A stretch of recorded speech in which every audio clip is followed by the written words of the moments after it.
Good morning, good afternoon, good evening, depending on what part of the world you were in. This is the Big Girl Diary, entry 35. I'm still talking about the Rittenhouse trial, and I'm doing it in pieces. The first, I talked about the prosecution. This time, I'm going to talk about the judge. Uh, Two of my subscribers, uh, Sabina Lennon and K Bear, y'all are on fire. Thank you.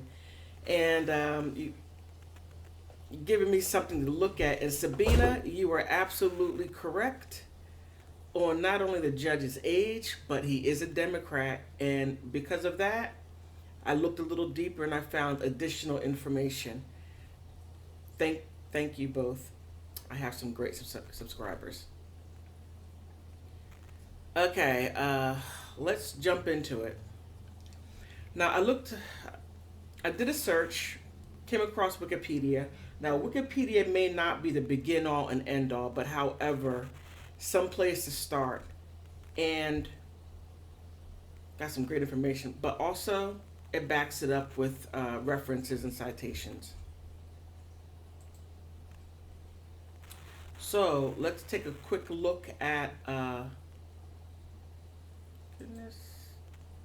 Take a quick look at Judge Schroeder. Now I found some interesting things. Okay, he was born in 1946. Let me see. Oh no, what happened?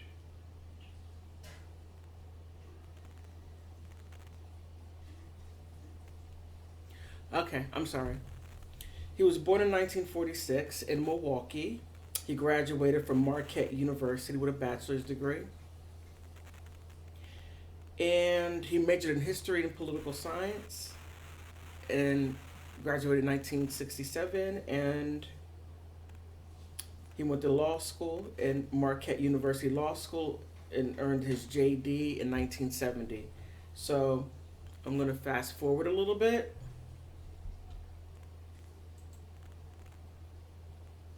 Now, this is where I found rather interesting. It got very, very interesting here. Okay, let me see. Shortly after Schroeder being admitted to the bar, Schroeder was hired as an assistant DA attorney in Kenosha County, Wisconsin, under DA Burton Scott. Schroeder moved to Kenosha to accept a job as assistant district attorney. Schroeder was Kenosha's first juvenile prosecutor.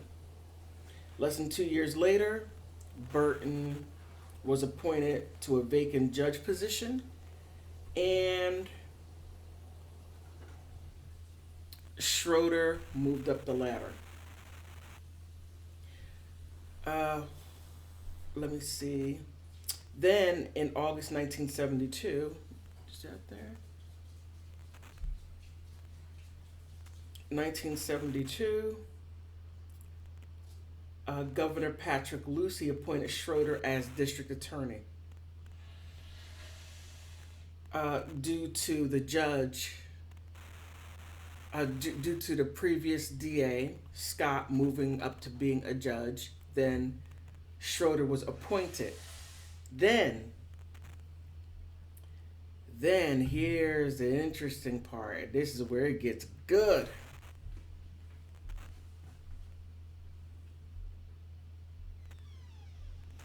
As you look here, in 1972, I'm sorry, wait, 1972. Oh, 1972, 1974, Bruce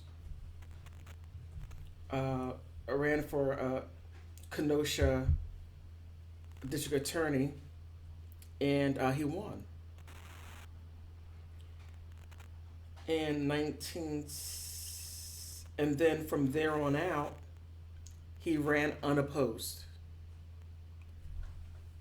36 years straight through, unopposed. He's the longest running judge in Kenosha in Wisconsin history.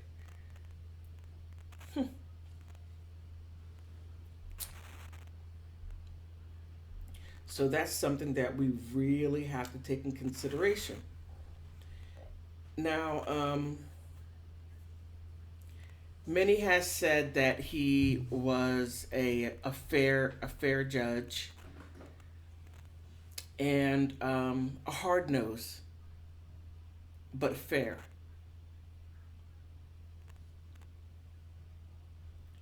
The way he was busting out that prosecutor, that was that was a little rough.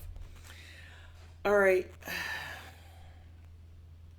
so All right, so it's impossible for us to do that. And now here, let me move myself over some. Now here, you're going. Uh-oh, wrong way. Here, what you're going to hear is the judge trying to understand the new technology. And I'm waiting for it to come up. The sound takes a moment, and I do apologize for that.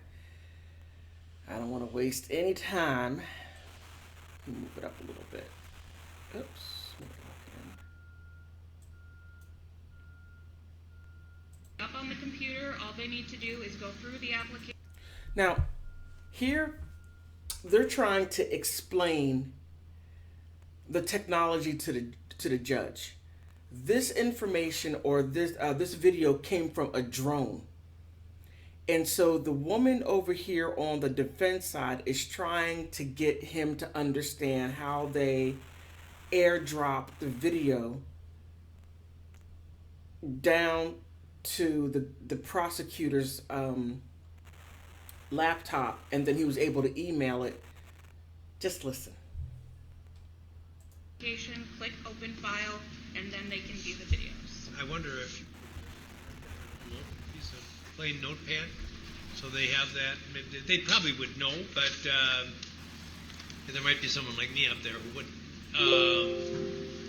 Sorry. It's the only. I believe that Windows Media Player is the default. However, if you try and play them through that, nothing comes up.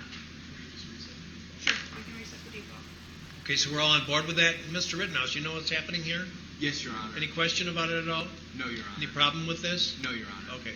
Judge, Now, okay, mm. Wow. Do you have any problem with this, Mr. Rittenhouse? Okay.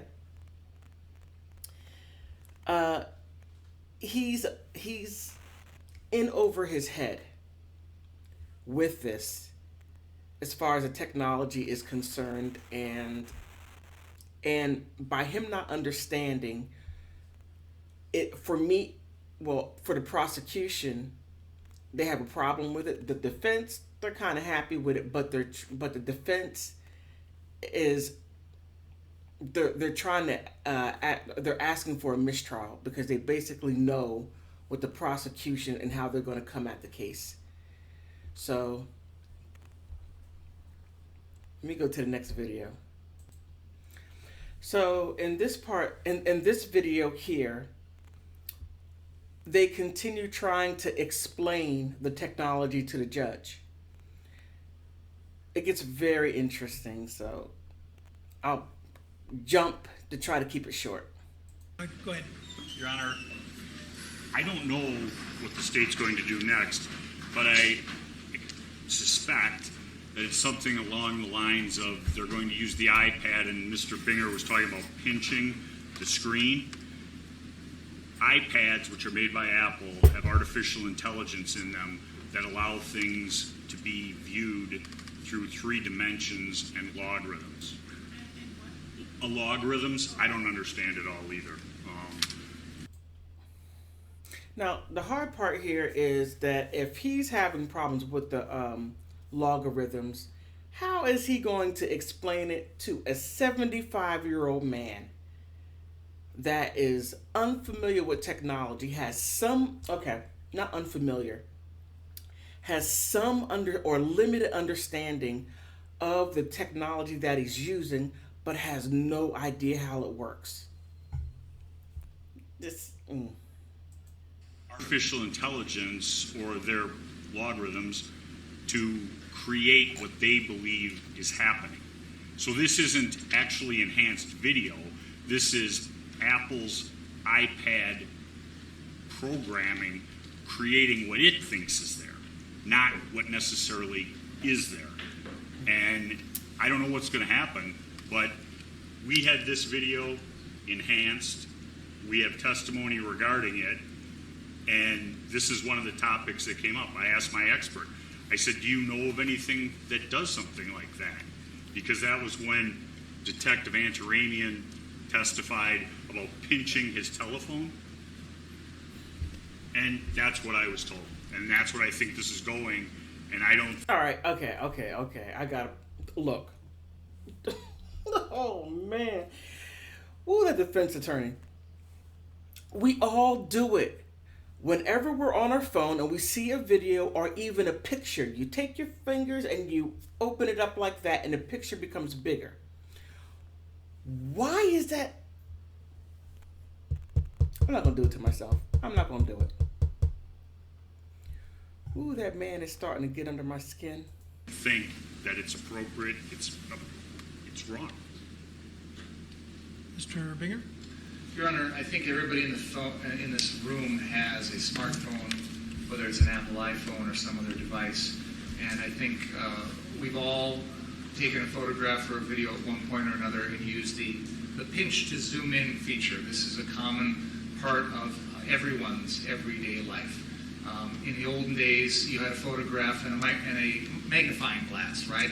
That doesn't change the photograph. When you use a magnifying glass to look at words on a paper or a photograph, the magnifying glass doesn't change the image. It doesn't change the pixels on the paper. It doesn't change the words in the book. All it does is make them easier to see. The pinch and zoom feature on the iPad or the iPhone or an Android phone, whatever device everyone in this room has, does that exact same thing. Now, if counsel has an expert who will say that this is unreliable or distorting the image or something along those lines, even though this is something everybody in this room has done with countless videos and photos throughout the last 10 years of our lives here, this is a fact. This is a feature of everyday life in America now.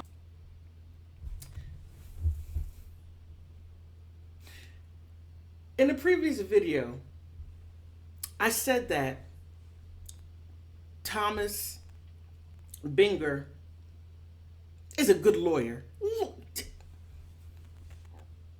swear that man threw that case. I swear he did. Everything in my bones say so. Just look at his litigation skills right here. But I digress. Come in and say it's unreliable and you can't believe what's on that screen, they can do that. We're still in their case. And then the jury can make a decision as to whether or not pinching and zooming on an iPad or an iPhone is tampering with the video or altering the image or unreliable or shouldn't be given any weight. So if they want to make a jury question out of this, they are free to do so. We're still in their case in chief. But I don't frankly understand or agree with anything counsel just said. I've used my phone. I think probably you have too. I think this is something within everyone's common knowledge to pinch and zoom on a screen. And that's what's going on here. It does not change the image in any way. It just makes it like a magnifying glass. Well, I don't know. When I put the magnifying glass up, then it's enlarging the image. It is not altering the image. What he's saying, and I think, and I know less than anyone in the room here, I'm sure, about all this stuff, but I'm hearing him to say that they're actually artificially inserting pixels into there, which is altering the object which is being portrayed. And so, you know what, I myself, when confronted with these changes in technology, what I usually do is to admit the evidence, but make sure that the finder of fact is aware of the fact that it is not the original image and the method by which it's been enhanced. you're suggesting that I should make the defense bring in an expert for it. My thought would be that actually you're the one who's offering the exhibit, so you should be in a position to offer evidence as to the fact that it is not distorting the object which is depicted. I would submit, Your Honor, that I think it's common sense to everyone in this room that that's not what's going on here. And what counsel is saying about Apple software and logarithms and things like that is not something that people in this room are familiar with. I thought I heard the expert say on the stand, and believe me, again, this is not something I'm familiar with, but I thought I heard the expert say that you brought down from the crime lab that in fact that there were alterations made by adding pixels. That's an alteration of the image. So I don't have any problem with it being received, but you're going to have someone testify that it's a reliable, I don't want to say mirror image, but because obviously if you insert more items into an area of space, it's going to distort what's depicted. I think, Your Honor, when the pinch and zoom maneuver is used on a screen, it actually,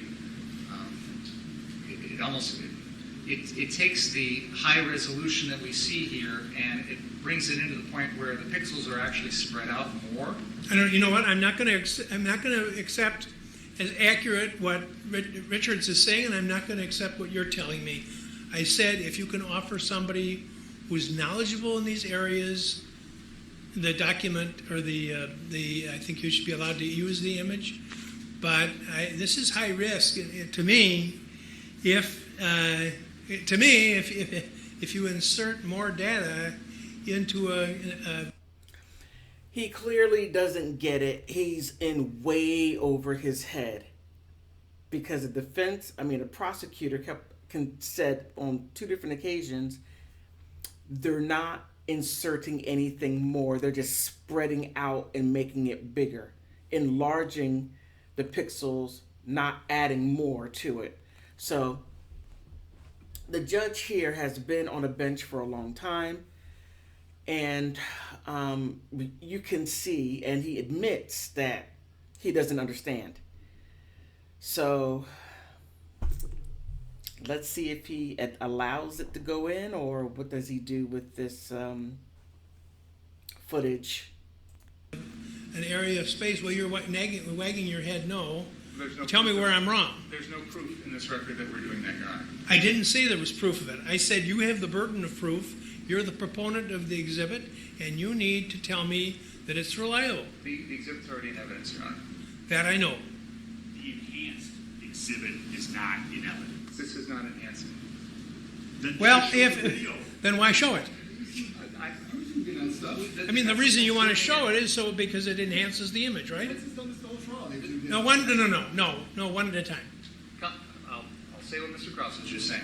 The defense has taken videos and photos and cropped them, zoomed in on them, on many exhibits in this trial. And this is, again, like I said, the magnifying glass is not changing the image. What the expert testified to about his software program was that he uses, I think he called it MFAR5 or something like that. It was a software program he was using to create the additional images or the exhibits that were introduced with regard to this drone video. And he talked about what that's... Okay, let me go forward because this video is getting way too long. Let me try to move ahead. Objection. If you didn't object, then I didn't address it. Now... Let me go back a little bit. An enlargement. I mean, we had a guy come in yesterday with Walgreens prints.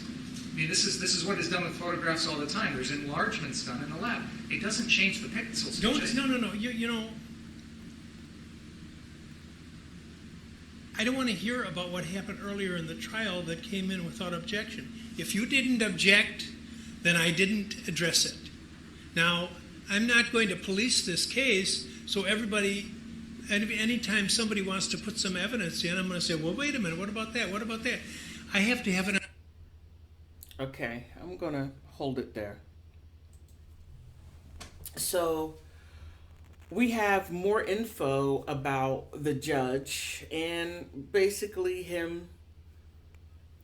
I'm not going to say not have the expertise, but he's from the baby boomer generation. Some people may say 1945 is not the baby boomer, but it is. It is. So, I hope this shed a little bit more light on the case. I hope you have a better understanding of my point, why I say the things that I say. And if you think that I fell a little short, put something down in the prescription. Excuse me. Write something down in the comment area, and if you think that I just write something down in the comment area, like and subscribe. But most of all, help a sister out. Give me the HSO special. Help a sister out. Most of all, thank you for stopping by.